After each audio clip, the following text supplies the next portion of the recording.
먼저 기부와 관련된 부분이 앞에 나와 있는데요. 감염병 대응 병원을 설립하는 데 7천억 원, 그리고 소아암과 식이질환 어린이 환자를 지원하는 데 3천억 원을 기부하겠다, 이렇게 밝혔습니다. 아울러 상속세 신고는요, 12조 원 이상을 지금 이렇게 국세청에 신고하는 것으로 알려졌습니다.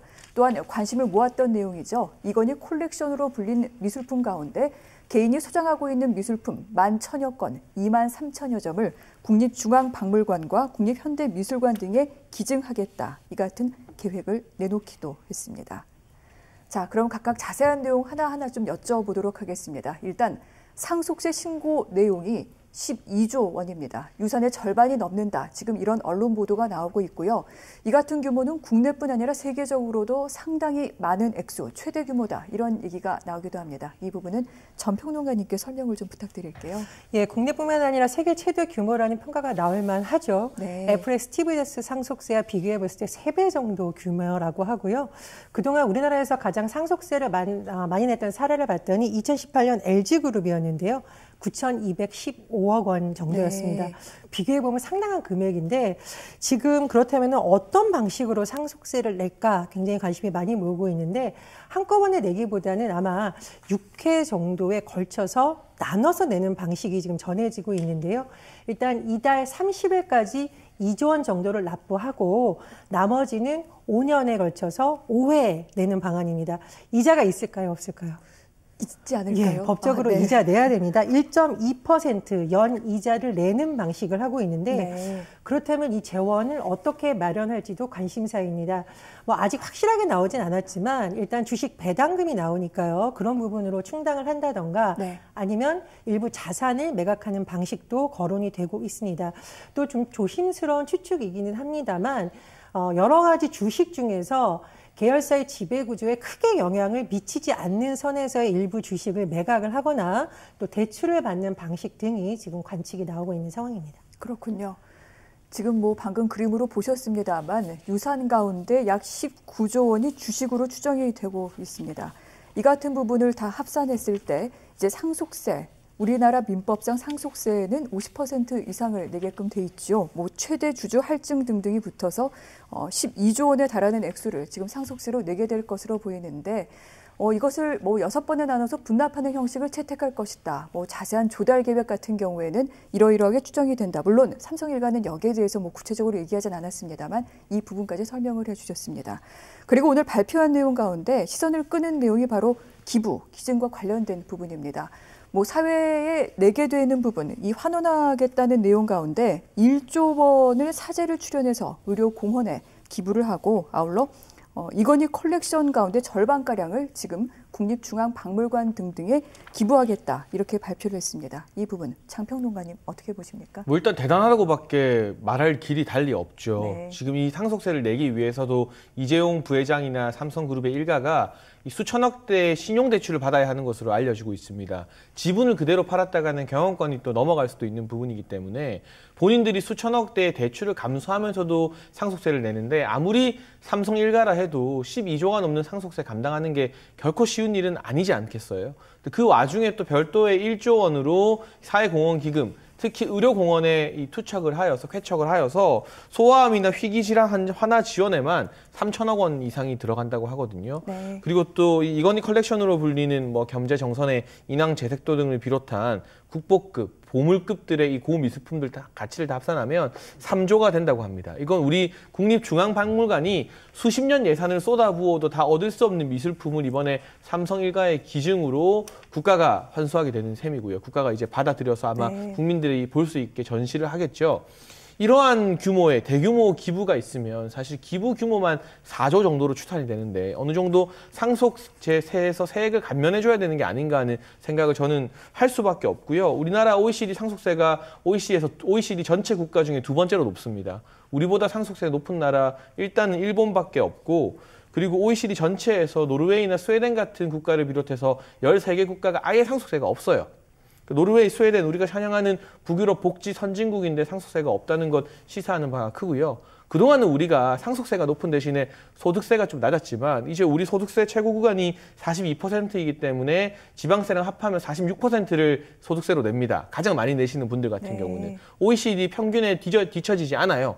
그런 점에서 보면 이같이 저는 징벌적인 상속세라고 표현을 하고 싶은데 징벌적 상속세가 자꾸 관성화되면 대기업을 기껏 일궈놨는데 이렇게 상속세 내다 보면 경영권을 빼앗기게 되고 그 경영권이 누구에게 가느냐. 엘리엇 같은 외국계 사모펀드가 경영권을 공격하는 수단으로 상속 타이밍을 노릴 수 있습니다. 대규모 상속이 이루어질 때 지분 규모가 어쨌든 줄어들기 때문에 그 틈을 외국계 사모펀드가 치고 들어와서 경영권을 만약 장악하게 된다면 그게 대한민국 전체의 국익 관점으로 봤을 때 과연 옳은 일인가. 이 관점에서 정치권에서도 본격적인 논의를 한번 할 필요는 있어 보입니다. 알겠습니다.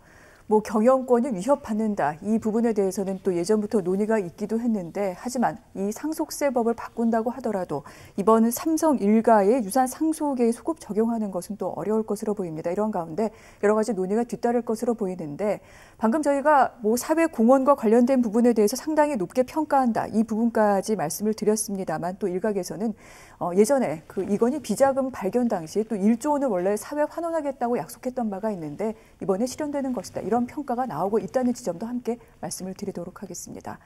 사실 더 많은 사람들의 관심은 이 부분에도 몰려 있습니다. 앞으로 삼성의 지배 구조, 이 지분이 어떻게 정리돼 가는 건지 이 부분은 사실 오늘 발표에서 빠져 있습니다. 보신 대로 삼성물산 주식이라던가 삼성전자 주식 등등이 누구에게 어떻게 승계되는 것인지는 정확하게 나오지 않고 있는데 이 부분 왜 정리가 아직 안 된 걸까요? 그러니까 아무래도 사실 가장 큰 관심은 이재용 부회장에게 얼마만큼의 지분이 상속되느냐 아니겠습니까? 네. 그게 경영권 방어와 직접적인 관련이 있는 부분인데요. 지금 이재용 부회장은 수감 중인 상태입니다. 그리고 이번에 수감된 건 사실은 이제 국정농단과 관련된 최순실, 최서원 씨 일가에게 뭐 말 등을 비롯한 것을 뇌물로 지급한 것이 맞느냐 아니냐.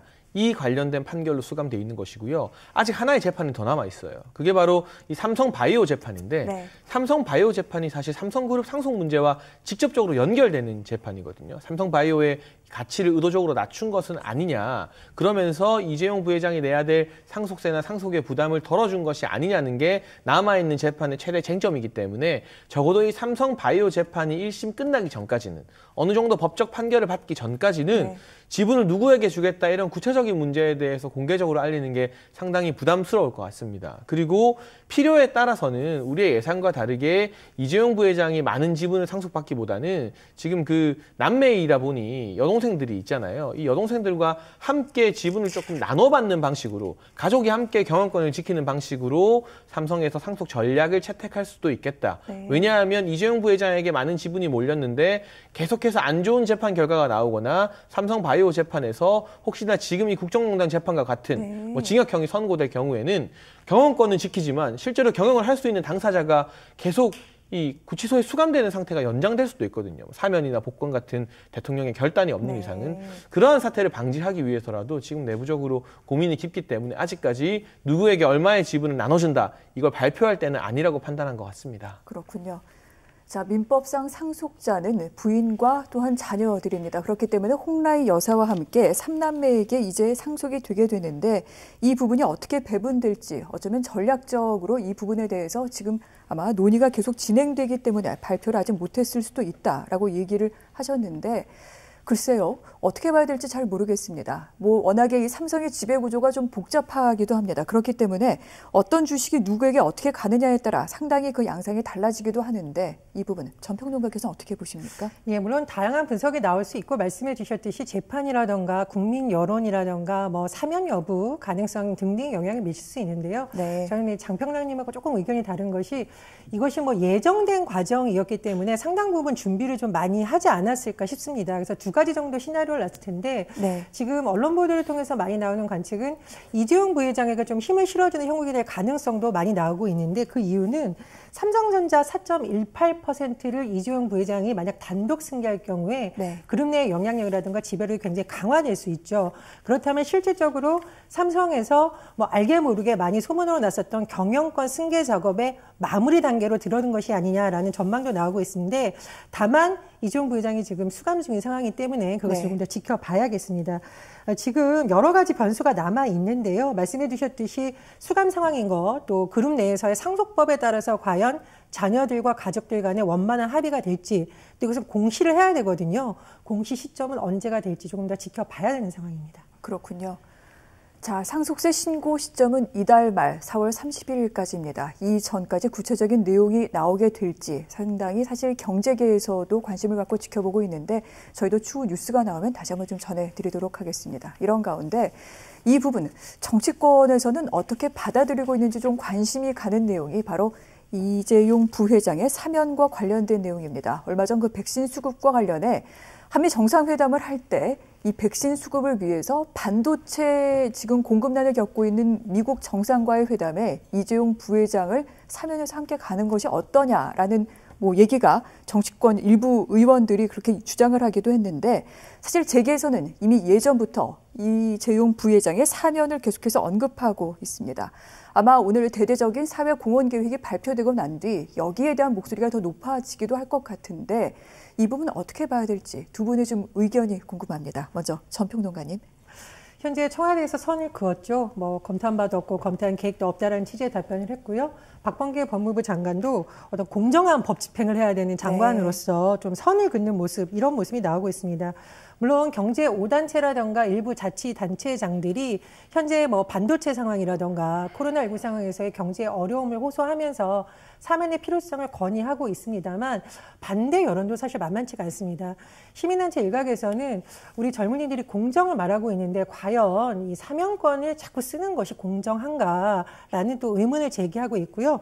또 하나 법치주의 요즘 굉장히 얘기를 많이 하잖아요. 사실 사면이라는 것은 정치적 특수성, 그러니까 정치적으로 복수를 하지 않겠다는 당사자의 선언적인 의미가 있는 것과 별개로 이런 부분에 사면권이 남용되면 법치주의 자체를 오히려 흔드는 것 아니냐, 이런 우려도 나오고 있습니다. 그래서 이 부분은 일단 여권에서는 사면론이 좀 점화되기는 어려운 분위기인가 아닌가 그렇게 해석을 합니다. 그렇군요.